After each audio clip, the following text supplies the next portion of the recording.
Jésus doit-il porter sa croix tout seul,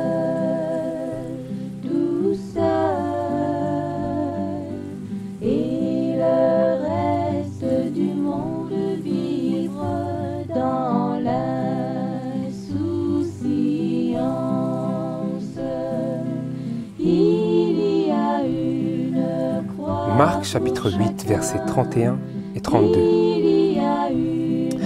Alors il commença à leur apprendre qu'il fallait que le Fils de l'homme souffrit beaucoup et qu'il fût rejeté par les anciens, par les principaux sacrificateurs et par les scribes, et qu'il fût mis à mort et qu'il ressuscita 3 jours après. Et il tenait ses discours tout ouvertement. Alors Pierre, le prenant avec lui, se mit à le censurer. Bonjour à tous, frères et sœurs. Je vous propose une méditation brève aujourd'hui. Une méditation intense sur l'importance de la croix.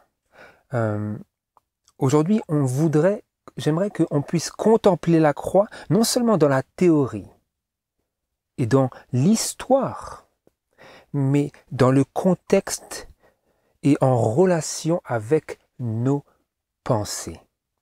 Que l'on puisse contempler la croix en relation avec nos pensées. Pas simplement en théorie ou dans son histoire, dans les événements qui ont conduit Jésus à sa croix. Pour introduire notre méditation, j'aimerais qu'on puisse contempler brièvement un principe qui nous est déclaré dans le psaume 44. Dans le psaume 44, versets 21 et 22. Si nous eussions oublié le nom de notre Dieu, si nous eussions étendu nos mains vers un Dieu étranger, Dieu n'en aurait-il pas fait enquête, lui qui connaît les secrets du cœur? Si ces choses étaient arrivées, si on en était arrivé à ce point-là, et si nous en sommes arrivés là, que nous ayons oublié le nom de notre Dieu dans nos actions et dans nos plus profondes pensées les plus secrètes, si nous avons étendu nos mains vers un Dieu étranger, vers un idole, vers des imaginations vaines, comment est-ce que Dieu réagirait à cela? Dieu n'en aurait-il pas fait enquête, lui qui connaît les secrets du cœur? La parole de Dieu ici nous déclare que lorsque tel est le cheminement de nos pensées et de nos cœurs, eh bien, si nous ne sommes pas endurcis, si nous n'avons pas livré nos cœurs au mal pour marcher dans les voies du méchant telles que nous les avions lues la semaine dernière, à la différence de la voie du juste, du sentier du juste qui est comme la lumière resplendissant jusqu'à ce que le jour soit dans sa perfection, si nous n'avons pas si nous ne nous sommes pas engagés sur ce sentier des méchants qui est l'obscurité, mais que nos cœurs sont encore ouverts, mais que nous avons oublié le nom de notre Dieu, que nous avons étendu nos mains vers un Dieu étranger, vers un idole, vers quoi que ce soit qui puisse séparer nos affections de Dieu, que ferait Dieu alors? Que nous dit la parole de Dieu sur l'attitude qu'a Dieu vis-à-vis de cela? Il en fera enquête, lui qui connaît les secrets du cœur. Et aujourd'hui, j'aimerais vous montrer, j'aimerais que l'on puisse découvrir dans sa parole comment Jésus, tout particulièrement dans sa relation avec ses disciples, a fait enquête vis-à-vis d'une certaine idole qu'ils avaient dans leur cœur, qui les faisait oublier le nom, le caractère, la vraie mission de Dieu en Jésus-Christ. Donc ça, c'est notre introduction. Dieu, il connaît les secrets de notre cœur et il fera tout en son pouvoir. Si nous n'avons pas endurci nos cœurs et que nous ne nous sommes pas fermés entièrement à son Saint-Esprit, il fera tout en son pouvoir pour corriger la trajectoire de nos pensées. Si nous avons oublié le nom de notre Dieu et si nous avons étendu nos mains vers une idole dans notre cœur. Allez avec moi, allons ensemble vers notre lecture biblique qui sera le centre de notre méditation aujourd'hui, dans Marc chapitre 8 et verset 31. J'aimerais qu'on puisse marcher dans les pas de ces disciples-là pour qu'on puisse faire l'expérience, notamment celle de Pierre, faire l'expérience que les disciples ont faite et que Pierre a faite, comme nous allons le voir. Traverser cela et obtenir cette réalisation de la croix. Marc chapitre 8, verset 31. Alors il commença à leur apprendre qu'il fallait que le Fils de l'homme souffrit beaucoup et qu'il fût rejeté par les anciens, par les principaux sacrificateurs et par les scribes, et qu'il fût mis à mort et qu'il ressuscita 3 jours après. Et il tenait ses discours tout ouvertement. Alors Pierre, le prenant avec lui, se mit à le censurer. Pierre se mit à censurer Jésus, et je crois que nous trouvons exactement les paroles de Pierre à Jésus dans Matthieu chapitre 16. Matthieu chapitre 16, verset 22. Alors Pierre, ayant pris à part Jésus, se mit à le reprendre et à lui dire : « À Dieu ne plaise, Seigneur, cela ne t'arrivera point. Cela ne t'arrivera point. »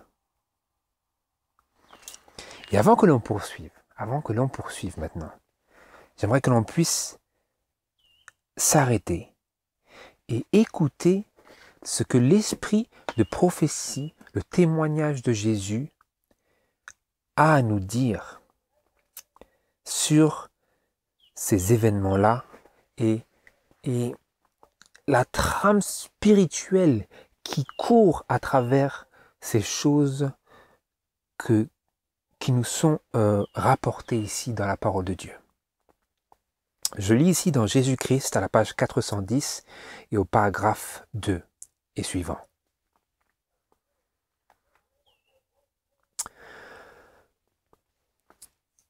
Les disciples s'attendaient toujours à ce que Christ régnât en qualité de prince temporel. Ils pensaient que bien qu'il eût si longtemps caché son dessein, il ne resterait pas toujours dans la pauvreté et l'obscurité. Le temps approchait, se disait-il, où il établirait son royaume. Vous avez ici les secrets du cœur des disciples. C'était ce à quoi ils s'attendaient. C'était ce qu'ils pensaient. Ils s'imaginaient que le temps approchait où il établirait son royaume sur la terre. Ils ne voyaient pas la croix. Ils voyaient la couronne sur la terre, pour lui et pour eux. Je poursuis. Que la haine des prêtres et des rabbins fût invincible, que Christ dût être rejeté par sa propre nation, condamné comme séducteur et crucifié comme un malfaiteur. Une telle pensée n'entrait pas dans l'esprit des disciples. que fera Dieu lorsque nous avons oublié le nom de notre Dieu? Tel que c'était le cas pour eux. Ils ne savaient pas. Ils étaient absorbés à l'intérieur d'eux par cette anticipation du royaume qu'ils pensaient être sur le point de venir.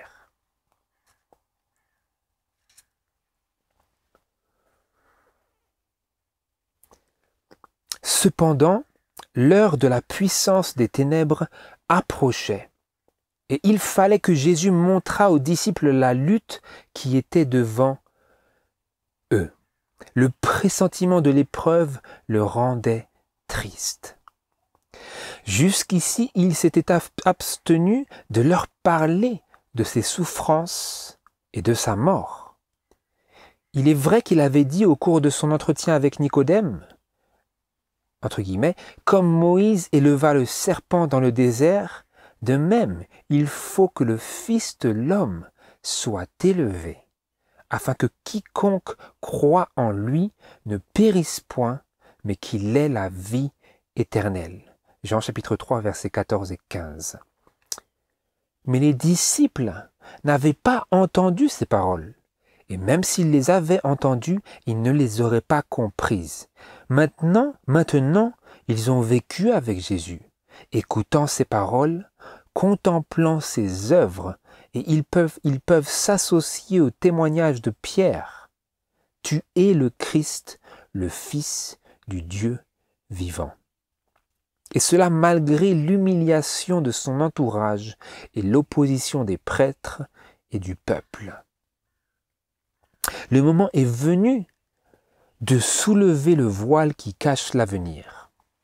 Dès lors, et c'est le verset que nous lisions, d'ailleurs c'est dans un autre évangile, mais qui rapporte exactement cet même événement, dès lors Jésus commença à déclarer à ses disciples qu'il fallait qu'il allât à Jérusalem et qu'il y souffrit beaucoup de la part des sénateurs et des principaux sacrificateurs et des scribes et qu'il y fut mis à mort et qu'il ressuscita le 3e jour. Jésus était en train de soulever le voile qui cachait l'avenir pour aider ses disciples à réaliser la croix. Sa croix. Mais Jésus avait à l'esprit, et c'est aussi pour nous, qu'il était indispensable pour eux de comprendre que la croix venait, sa croix, pour qu'eux ne se dérobent pas à leur croix. Parce que sa croix serait pour eux une croix, et Jésus voulait les préparer à cela. Les disciples écoutaient muets de douleur et d'étonnement. Christ venait d'accepter la déclaration de Pierre concernant sa filiation divine, que nous lisons juste avant, dans Marc chapitre 8, verset 29, où Jésus avait demandé à ses disciples, il interrogea ses disciples en disant « Qui dit-on que je suis ?» Ils répondirent, verset 28, « Les uns disent que tu es Jean-Baptiste, et les autres Élie, et les autres l'un des prophètes. » Et Jésus leur dit, « Et vous, qui dites-vous que je suis ?» Pierre, répondant, lui dit, « Tu es le Christ. » Donc, Christ venait d'accepter la déclaration de Pierre concernant sa filiation divine, je reprends. Et donc, les allusions qu'il faisait actuellement à ses souffrances et à sa mort leur paraissaient incompréhensibles. Il avait accepté cette confession de Pierre qu'il était le Christ, le Fils même du Dieu vivant. Mais maintenant, il annonçait qu'il allait se faire renier, sacrifier par sa propre nation. Et donc il y avait ces deux choses qui, à leurs yeux, étaient contradictoires et qu'ils n'arrivaient pas à réconcilier. Et ici, je m'arrête un instant pour que nous puissions faire le parallèle et réaliser, ne serait-ce que maintenant un instant, la croix pour nous. Parce qu'il se peut que nous aussi, nous lisions les promesses de Dieu, mais que liées à ces promesses, nous soient déclarées des épreuves et des renoncements de soi ininterrompus jusqu'à la fin de notre préparation pour le ciel. Et donc ces choses peuvent sembler être en conflit, quand bien même en théorie nous acceptons la véracité et l'harmonie de ces choses, dans la pratique, frères et sœurs, c'est là que nous voulons saisir la leçon que ces disciples, les disciples de Jésus, ont dû saisir dans leur propre expérience à travers de terribles déceptions. Nous lisons leurs déceptions, nous lisons leurs attentes, nous percevons leurs vives attentes d'un royaume et d'un prince temporel, mais qui furent écrasés, brisés en 1000 morceaux. Et de cela, de leurs expériences, il nous faut tirer les leçons pour nous, parce qu'il y a aussi, nous ferons aussi exactement cette expérience-là, et c'est la raison pour laquelle ces élargissements nous sont fournis par l'esprit de prophétie. Ces choses ont été écrites comme des exemples pour nous sur qui les fins du monde sont parvenues, comme c'est écrit. Je crois que c'est dans 1 Corinthiens. Donc maintenant, les allusions qu'il faisait actuellement, à ses souffrances et à sa mort leur paraissaient incompréhensibles. Pierre ne put garder le silence. Il saisit le maître comme pour l'arracher au sort dont il était menacé et s'écria « À Dieu ne plaise, Seigneur, cela ne t'arrivera point. » Pierre, il se faisait le héros de Jésus. Il croyait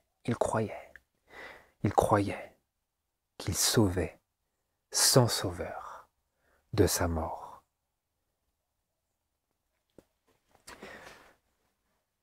Et nous lisons la réponse de Jésus. Nous la connaissons, mais nous voulons la lire pour absorber son application réelle dans le parallèle que nous rencontrons et nous rencontrerons dans notre vie, de cette croix. Marc chapitre 8, verset 33. Mais Jésus, se tournant et regardant ses disciples, censura Pierre et lui dit « Arrière de moi, Satan, car tes pensées ne sont pas aux choses de Dieu, mais à celles des hommes. »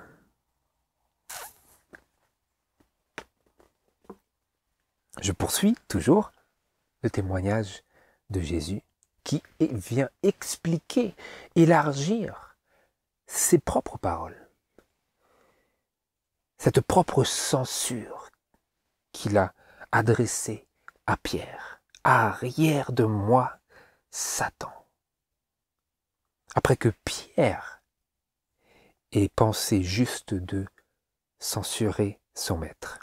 Je lis Jésus-Christ, page 411, au paragraphe 3. Pierre aimait son Seigneur. Pierre aimait son Seigneur. Et donc il pensait manifester son amour pour son Seigneur en disant cela. Cependant, Jésus ne le félicita pas d'avoir ainsi exprimé son désir de lui épargner des souffrances. Il ne le félicita pas. Les paroles de Pierre n'étaient pas de nature à encourager et à consoler Jésus en vue de la grande épreuve qui l'attendait. elles étaient en désaccord avec le dessein de la grâce divine concernant un monde perdu et avec la leçon que Jésus était venu enseigner par son propre exemple. Pierre n'aimait pas voir la croix dans l'œuvre de Christ. Et ces paroles risquaient de créer une impression diamétralement opposée à celle que Christ désirait produire sur l'esprit de ses disciples. Vous remarquez ici que Jésus avait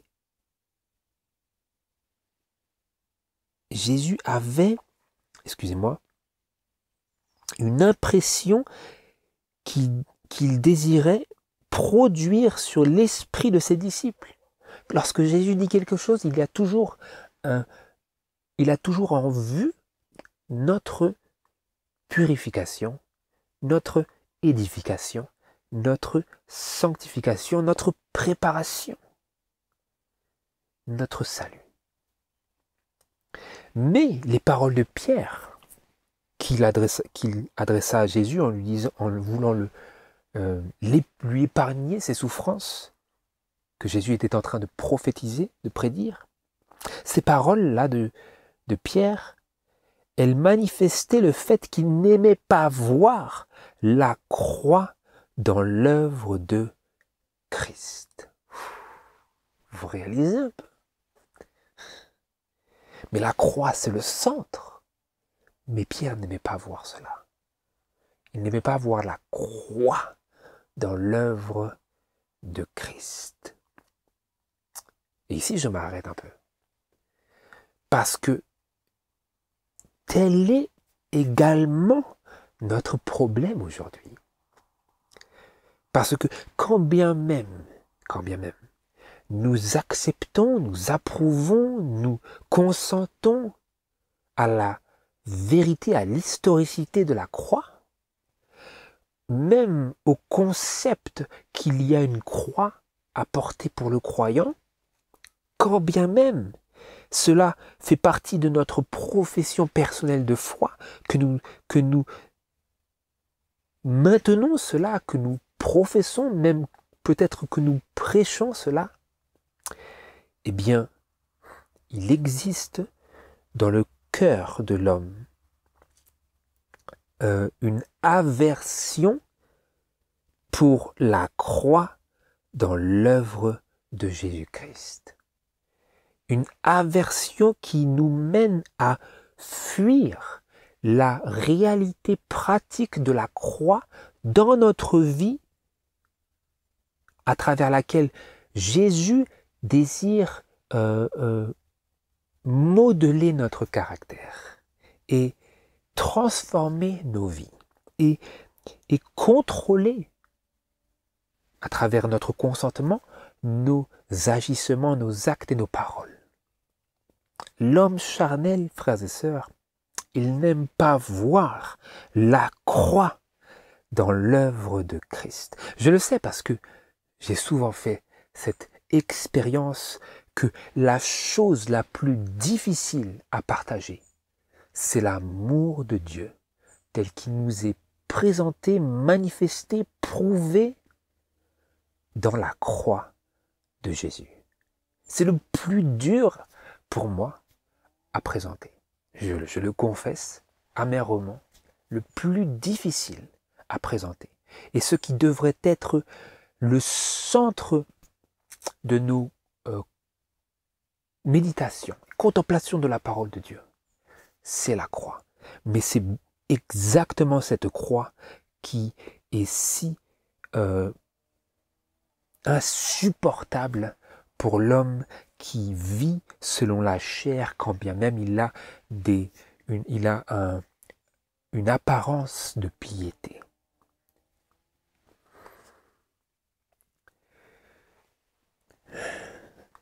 Je reprends cette phrase-là. Pierre n'aimait pas voir la croix dans l'œuvre de Christ et ses paroles risquaient de créer une impression diamétralement opposée à celle que Christ désirait produire sur l'esprit de ses disciples. Aussi le Sauveur fut-il amené à prononcer l'une des réprimandes les plus sévères qui soit jamais sorties de sa bouche, de point « Arrière de moi, Satan, tu mets en scandale, car tes pensées ne sont pas aux choses de Dieu, mais à celles des hommes. » Satan s'efforçait de décourager Jésus et de le détourner de sa mission. Pierre, dans son amour aveugle, se faisait l'écho de la voix du tentateur. C'est le prince du mal qui lui avait inspiré cette pensée. Cet appel irréfléchi était dû à son instigation, à celle de Satan. Au désert de la tentation, au désert, Satan avait offert à Christ la domination du monde s'il voulait seulement renoncer à fouler le sentier de l'humiliation et du sacrifice. Il renouvelait aujourd'hui la même tentative auprès du disciple de Christ. Ah, vous vous rappelez? Cette dernière tentation du diable, où le diable s'est présenté à Jésus, il lui a dit « Tous ces royaumes de la terre, je te les donnerai si seulement tu te prosternes et que tu m'adores. » Eh bien, il fait la même chose avec le disciple de Christ. Avec nous, frères et sœurs. Il fait la même chose. Et que fait-il? Il dit « Dors un peu dans une marche de vie charnelle et tu peux avoir des plaisirs sur cette terre. » Et Jésus avait résisté à cette offre du diable où il lui était proposé la domination du monde s'il voulait seulement renoncer à fouler le sentier de l'humiliation et du sacrifice. Et maintenant, Jésus, qui avait déterminé de fouler ce sentier, il présentait aux disciples, à ses disciples, ce sentier qu'il s'apprêtait à fouler jusqu'à la fin, jusqu'à la croix, et qui allait être aussi leur sentier. Parce que, étant donné que c'était leur roi, qu'il lui avait confessé, qu'il s'était dévoué, engagé à son service, eh bien, ce qui allait lui arriver, allait leur arriver. Mais Pierre, il disait, non, ça ne m'arrivera pas. Il pensait venir en aide à Jésus, mais en fait, il essayait de s'épargner cette croix dans l'œuvre de Christ. Nous essayons ici, par la grâce de Dieu, de tracer un parallèle entre leur expérience et la nôtre. Comment nous aussi, nous agissons à l'intérieur de nous, si ce n'est par nos actes et nos paroles, comment nous agissons à l'intérieur de nous et comment après cela va trouver une expression par nos faits et gestes, comment nous agissons à l'intérieur de nous, comment nous réagissons face à cette annonce de Dieu à nous, de cette croix imminente, ou cette croix présente. La manière non spirituelle, charnelle d'y répondre, c'est de dire « Non, non, non, ça ne se passera pas comme ça, tu vas être roi, tu vas être roi. » Nous apprenons, nous réalisons, nous obtenons une réalisation de la croix. Une réalisation personnelle de la croix. Satan, je reprends, il renouvelait aujourd'hui la même tentative auprès du disciple de Christ. Il s'efforçait de fixer les yeux de Pierre sur la gloire terrestre afin qu'il n'aperçût pas la croix vers laquelle Jésus voulait diriger ses regards. C'est ce qu'il fait aussi, frères et sœurs. maintenant, ces derniers instants du scellement des 144 000.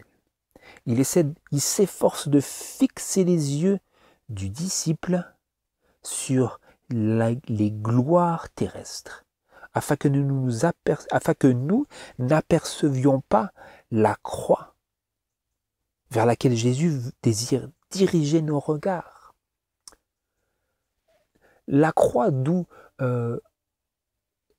découle toute bénédiction sur la terre et dans le ciel. Par l'intermédiaire de Pierre, Satan assiégeait à nouveau Jésus de ses tentations. Mais le Sauveur, préoccupé au sujet de son disciple, ne prêtait aucune attention à cette tentative. Satan se plaçait entre Pierre et le Maître pour empêcher le cœur du disciple d'être touché par la vision de l'humiliation que Christ subissait pour lui. Christ s'adressa donc moins à Pierre qu'à celui qui s'efforçait de séparer le disciple de son Rédempteur et dit, arrière de moi, Satan. Cesse de te placer entre moi et mon serviteur égaré. Laisse-moi face à face avec Pierre pour que je puisse lui révéler le mystère de mon amour. Voilà ce que cela voulait dire. Ce n'était pas une manière de sévèrement reprendre pour humilier Pierre. C'était, comme je le lis ici, c'était plus adressé à celui qui s'efforçait de séparer Pierre de son Rédempteur qu'à Pierre lui-même. C'était un effort, une expression de la part de Jésus où il cherchait à regagner une intimité avec son disciple. Et cette intimité, au centre de cette intimité, il avait érigé ce monument inévitable de la croix. Et il disait au diable, arrière, cesse de te placer entre moi et mon serviteur égaré, cesse de lui obscurcir sa vision pour qu'il ne puisse discerner la gloire de Dieu dans la croix qui m'est réservée et que je subis pour lui. Nous lisons, Satan se plaçait entre Pierre et le Maître pour empêcher le cœur du disciple d'être touché par la vision de l'humiliation que Christ subissait pour lui. À chaque instant que nous sommes détournés de cet horizon inévitable et promis et prédit de la croix de Christ dans notre existence, qui est tout aussi amère pour nous qu'elle l'était pour les disciples et pour Jésus, à chaque fois que nous sommes détournés de cet horizon-là, eh bien, nous perdons, nous sommes empêchés, notre cœur est privé de cette vision de l'humiliation que Jésus a subie pour nous. Mais quand nous entrons dans cette croix, quand nous marchons sur ce sentier où Jésus a foulé le premier, alors nous sommes touchés par cette vision de Jésus et sa croix qu'il subit pour moi. Vous voyez pourquoi c'est l'effort du diable de placer de fixer plutôt nos yeux sur les gloires terrestres pour nous empêcher de discerner la gloire de la croix et l'amour de Jésus qui y est renfermé. L'amour de Dieu. Et donc au verset 34 à 36, nous avons ce fameux appel qui était si peu la bienvenue, surtout pour Pierre et pour tous les disciples. Parce que nous lisons que quand Jésus s'est fait attraper par la foule, la nuit, dans le jardin de Gethsémané, qu'ils s'enfuirent tous. Donc ils fuirent la croix au moment même où Jésus avait le plus besoin d'eux pour qu'ils puissent, pour ainsi dire, se charger aussi de leur croix avec lui. Mais ils s'enfuirent tous. Et donc Jésus ici, à la suite de cette censure adressée à Pierre, il dit aux disciples, au Marc chapitre 8 verset 34. Et appelant le peuple avec ses disciples, il leur dit, « Quiconque veut venir après moi, qu'il renonce à soi-même, qu'il se charge de sa croix et qu'il me suive. Car quiconque voudra sauver sa vie, la perdra. Mais quiconque perdra sa vie à cause de moi et de l'Évangile, la sauvera. Car que servirait-il à un homme de gagner tout le monde s'il perdait son âme? Ou que donnerait l'homme en échange de son âme? En d'autres termes, Jésus ici disait, qu'est-ce que cela vous gagnera si vous reniez la croix? Il dit, quiconque veut venir après moi, qu'il renonce à soi-même. Ce que Pierre était si hésitant et à faire, ce qu'il désirait si peu de faire. Quiconque veut venir après moi, qu'il renonce à soi-même, qu'il se charge de sa croix et qu'il me suive.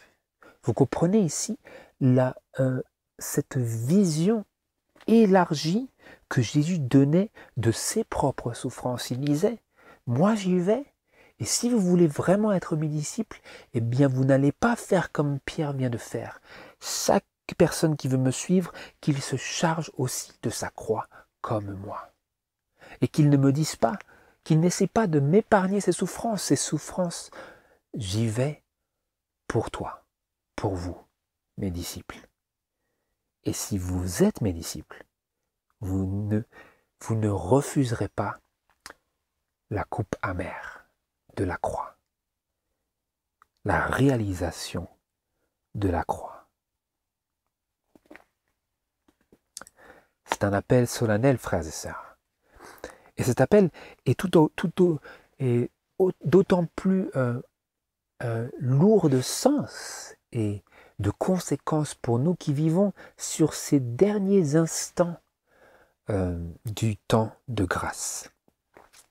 Je lis encore une fois dans Jésus-Christ à la page 412 et au paragraphe 2.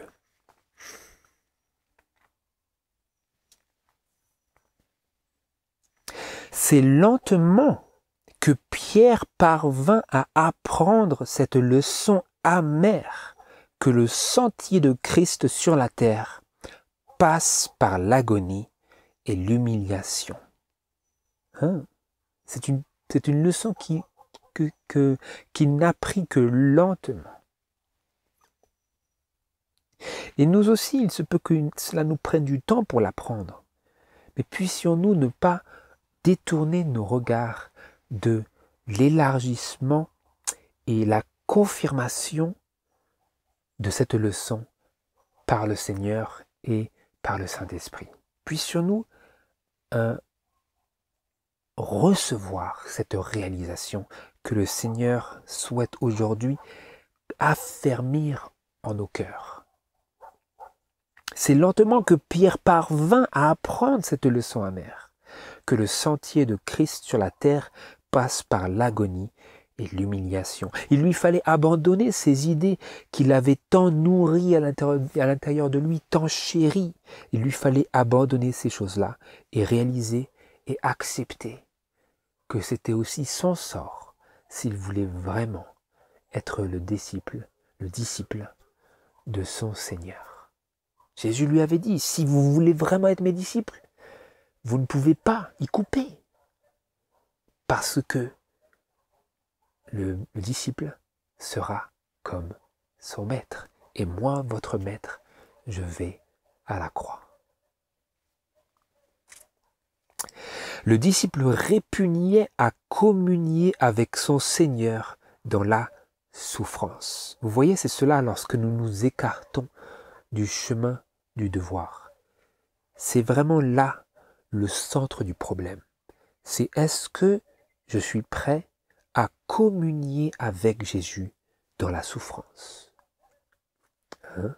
Parce que comme c'est écrit dans 1 Pierre chapitre 4, je crois, celui qui a souffert dans la chair a cessé de pécher. Ainsi donc, frères et sœurs, pour que nous soyons parmi ces 144 000, sans faute devant le trône de Dieu, sans aucun péché en nous, il nous faut passer par cette expérience qui est celle de Jésus avant tout, qui est celle d'une souffrance dans la chair. Parce que celui qui a souffert dans la chair, comme nous le lisons, a cessé de pécher, afin qu'il ne vive plus dans ce monde selon la convoitise des hommes, mais selon la volonté de Dieu. Ainsi donc, frères et sœurs, pour que nous vivions parfaitement en harmonie avec la volonté de Dieu, il nous faut passer par cette souffrance dans la chair. C'est une souffrance de quoi? C'est le renoncement. C'est faire mourir les œuvres de la chair et vivre selon l'esprit. Selon que l'esprit nous guide, selon que l'esprit oriente nos pensées vers ce qui est pur et noble et saint. Pierre ne voulait pas de cela. Ce disciple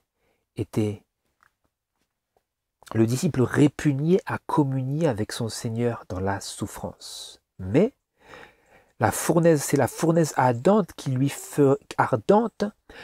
ferait apprécier cette communion. Qu'est-ce qui nous fera apprécier cette communion? La fournaise de l'épreuve. Et donc cela donne un sens extrêmement approfondi et élargi des épreuves. Ce n'est pas juste des épreuves pour nous purifier, quoi que ce soit cela. Ce sont des épreuves pour nous assister et nous aider à nous faire apprécier cette communion avec Jésus dans la souffrance. Pas une souffrance qui est purement une souffrance comme celle qu'ont les hommes dans le monde, une souffrance de circonstance qui n'est pas née d'une conviction et d'une détermination à faire la volonté de Dieu, mais une souffrance, comme j'y ai fait allusion, qui est dans la chair, du renoncement.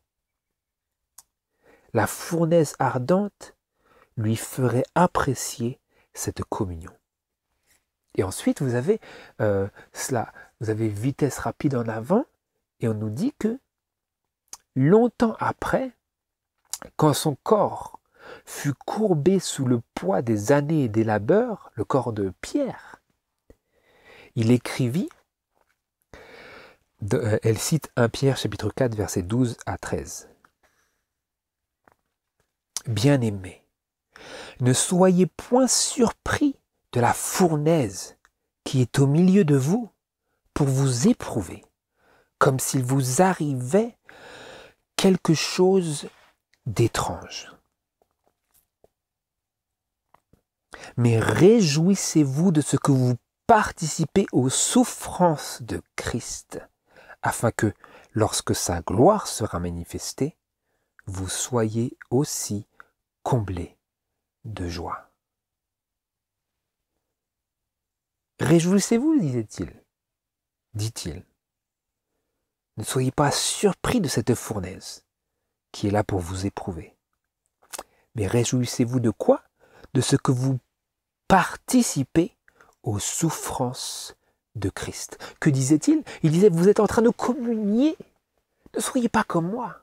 Je ne voulais pas communier. Oh, pas communier dans la souffrance. Nous voulons bien communier dans le chant des cantiques, dans tout ce qui ne va pas à l'encontre de nos désirs personnels, mais communier dans la souffrance, dans la chair.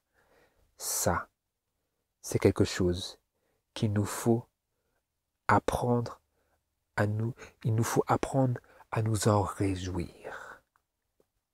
Réjouissez-vous de ce que vous participez aux souffrances de Christ, afin que lorsque sa gloire sera manifestée, vous soyez aussi comblés de joie. La fournaise, ce n'est pas uniquement des circonstances adverses extérieures à vous, c'est peut-être une fournaise à l'intérieur de vous. D'ailleurs, j'y vais dans 1 Pierre chapitre 4. C'est les deux, frères et sœurs. Ce sont les épreuves extérieures à vous, sur lesquelles nous n'avons pas d'emprise et que nous ne pouvons pas changer. Et il y a aussi, après, les choses qui sont à l'intérieur de nous et qu'il nous faut apprendre à dompter et pour lesquelles nous avons reçu l'exemple de Jésus. Je lis dans 1 Pierre chapitre 4, versets 1 et 2. Christ ayant donc souffert pour nous dans la chair, vous aussi, armez-vous de cette même pensée. C'est une arme. C'est une arme dans la pensée. Vous aussi, armez-vous de cette même pensée que celui qui a souffert dans la chair a cessé de pécher, afin de ne plus vivre selon les convoitises des hommes, mais selon la volonté de Dieu pendant le temps qui lui reste à vivre dans la chair. Eh bien nous, frères et sœurs, il nous reste si peu de temps, mais Dieu attend et précipite les événements pour que nous soyons encouragés à apprécier la communion dans les souffrances de Christ qui a souffert pour nous dans la chair. Vous aussi, armez-vous de cette même pensée que celui qui a souffert dans la chair a cessé de pécher. Il devient comme Jésus, qui n'a pas péché.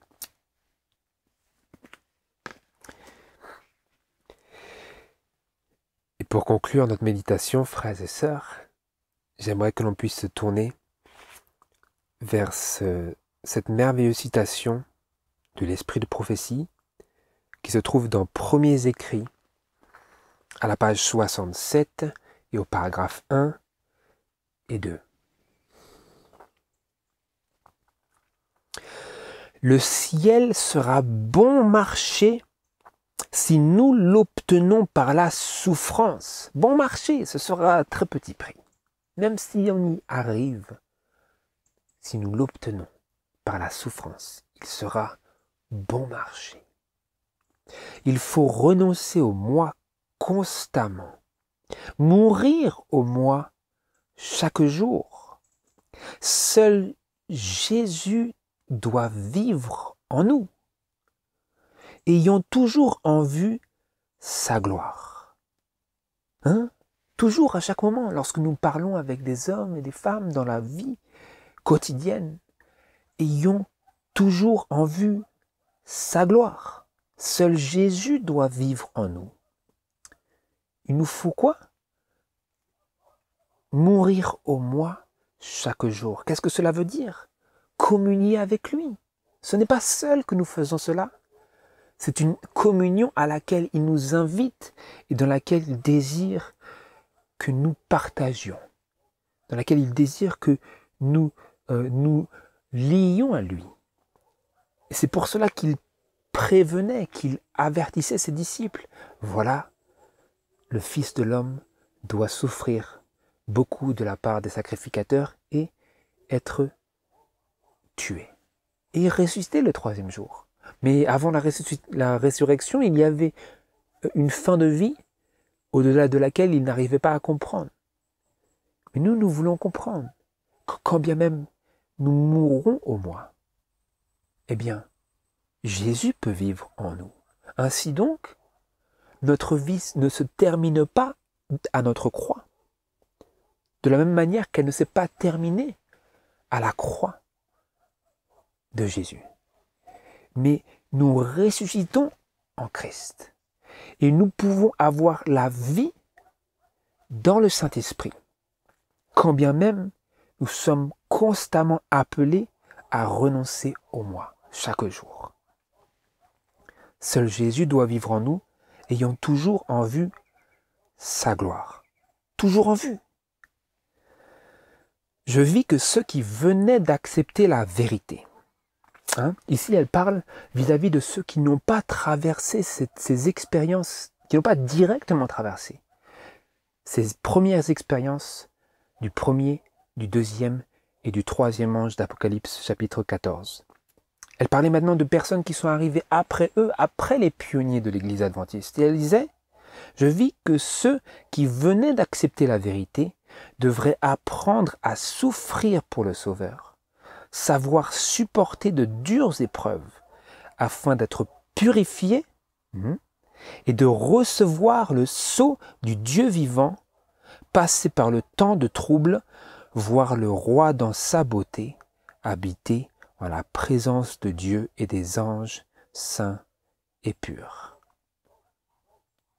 Nous devrions... Elle a vu que ceux qui venaient après elle, les nouveaux, comme on pourrait dire, ils devraient apprendre à souffrir pour le Sauveur, à supporter de dures épreuves. Pourquoi? En vue de quoi?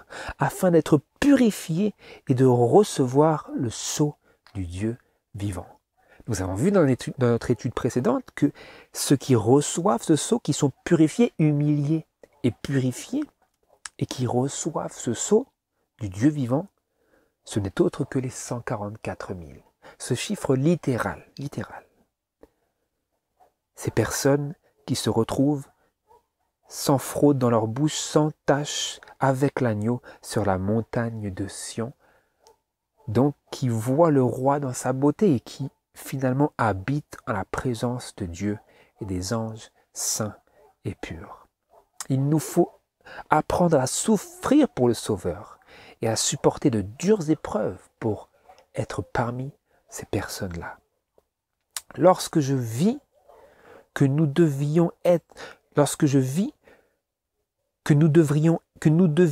dans les conditions voulues pour pouvoir hériter de la gloire éternelle, et combien Jésus avait souffert pour nous obtenir ce riche héritage. Je priais pour que nous soyons baptisés dans ces souffrances, afin que nous ne faiblissions pas sous l'épreuve, mais que nous la supportions avec patience et avec joie. Sachant que Jésus a souffert pour que, par sa pauvreté et ses souffrances, nous fussions enrichis. L'ange dit, renoncez à vous-même, avancez vite. D'aucuns ou certains parmi nous ont eu le temps de progresser dans la vérité, d'avancer pas à pas. Et chaque pas qu'ils ont fait les a fortifiés pour continuer. Les premiers adventistes, ils ont eu ce temps de progresser dans la vérité, de découvrir cette vérité sous la tutelle de l'esprit de prophétie. Mais aujourd'hui, le temps est presque fini. Aujourd'hui, en son temps, elle nous disait cela. Qu'est-ce que c'est aujourd'hui, frères et sœurs? Aujourd'hui, c'est presque fini. Et ce que nous avons mis des années à apprendre, eux, ceux qui ont eu des années pour apprendre, d'autres devront l'apprendre en quelques mois. Il leur faudra aussi beaucoup désapprendre pour pouvoir beaucoup apprendre. Ceux qui ne voudront pas recevoir la marque de la bête et son image au moment où le décret sera promulgué, doivent manifester maintenant de la décision et dire non, nous n'observerons pas l'institution de la bête. Vous voyez ici ce préambule prolongée de préparation pour être en mesure de finalement refuser la marque de la bête. Elle nous dit, ceux qui ne voudront pas recevoir le verbe à la forme future, ceux qui ne voudront pas recevoir la marque de la bête et son image au moment où le décret sera promulgué, doivent manifester maintenant de la décision et dire « Non, nous n'observerons pas l'institution de la bête ». Et comment est-ce que cela se manifeste dans notre vie, cette expression? En faisant ce que nous venons de voir aujourd'hui. En renonçant à nous-mêmes, en marchant dans les traces de pas de Jésus, en foulant le sentier qu'il a lui-même foulé juste de la croix. De la croix, c'est ce sentier de la croix du calvaire qu'il nous faut nous exercer à fouler et à ne pas quitter. Voilà, frères et sœurs, j'espère que cette méditation nous sera profitable. Et puissions-nous revenir vers ces déclarations pour garder à l'esprit les leçons qu'il nous faut apprendre et qu'il nous faut garder. Cette leçon même-là que Pierre a pris tant de temps à absorber. Puissions-nous recevoir et préserver cette réalisation de la croix de Jésus qui nous a confié et qui nous a apporté, qui nous a appelés à porter à sa suite. C'est ma prière, que l'on puisse garder ces choses à l'esprit et à cœur et avoir toujours en vue sa gloire et nous rappeler que pour que l'on puisse manifester sa gloire, il faut que nous marchions sur le sentier de la croix. Voilà. Amen.